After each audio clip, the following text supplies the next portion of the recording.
Three-row luxury crossovers are the vehicle of choice for drivers who want to be able to carry their whole family around without making any sacrifices in terms of style, features, or driving satisfaction. The Volvo XC90 is a strong contender in this class because it delivers on all three of those characteristics. There have definitely been eras when you might not have described Volvos as beautiful, but that's no longer the case, especially with this XC90 dressed up in its fancy inscription trim level. The sheet metal is wonderfully understated and accented with nice chrome and big 21-inch wheels.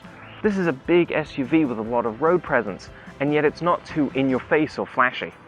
That same balance exists inside, where the design has this wonderful sense of minimalism throughout the cabin. Details like the soft Napa leather and the walnut wood trim really elevate this car's specialness and make the inside feel warmer and more inviting than some of its competitors. I mean, even the key fob is wrapped in Napa leather.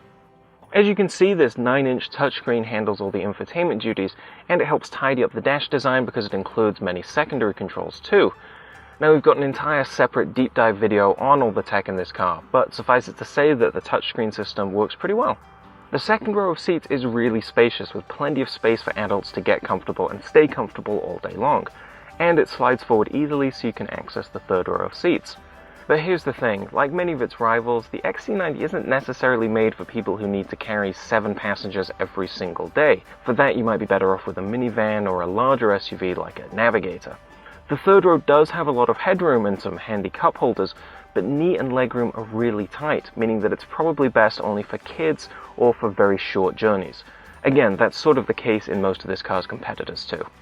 Also, like its competitors, the XC90's cargo area is a little bit cramped when you're using all 3 rows of seats.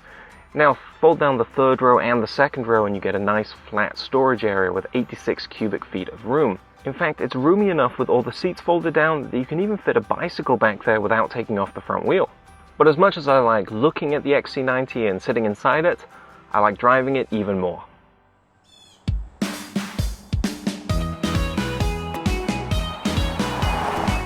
This is the T6 model, which means power comes from a 2-litre inline-4 that's supplemented by both a turbocharger and a supercharger.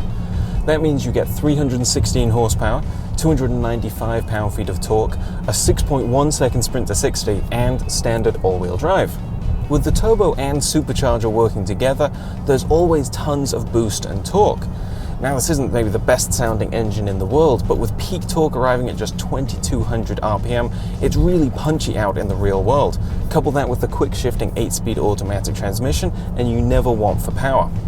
Fuel economy is rated at 19 miles per gallon city and 26 mpg highway, although I've been averaging on the lower end of that range even though I've done some highway driving. There are also 2 other engine options. On the more affordable end of things, XC90s with a T5 badge get a turbocharged 2-litre with 250 horsepower, while those with a T8 badge have an excellent plug-in hybrid powertrain that can give you up to 19 miles of all-electric driving range on a full charge. This is the first XC90 I've driven without air suspension, and while the handling is quite nice, the ride quality can be a little bit brittle.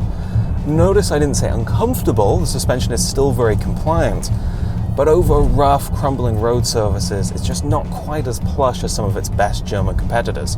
That might be partly because we've got the big 21-inch wheels on this tester.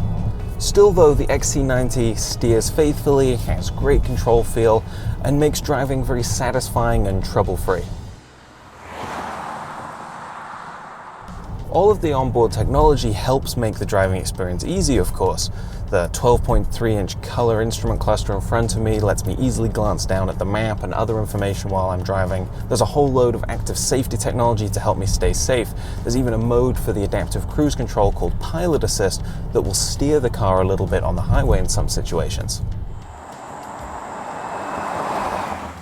This XC90 inscription is loaded up with things like heated and cooled seats, a giant sunroof, a handy kick-to-open power liftgate, crisp Bowers & Wilkins sound system, and piercing LED headlights. All of that nice stuff pushes the as-tested price up to $71,000, on par with things like an Audi Q7. But if you're willing to forego some of the niceties like the Napa leather and the big wheels, you can get a much more affordable XC90. Go with the T5 engine and front-wheel drive, and this thing starts under $50,000. That pricing might make it easier for you to justify and puts it more on par price-wise with competitors like the Acura MDX and Infiniti QX60. What I like about the Volvo XC90 is that it's so undeniably easy to live with.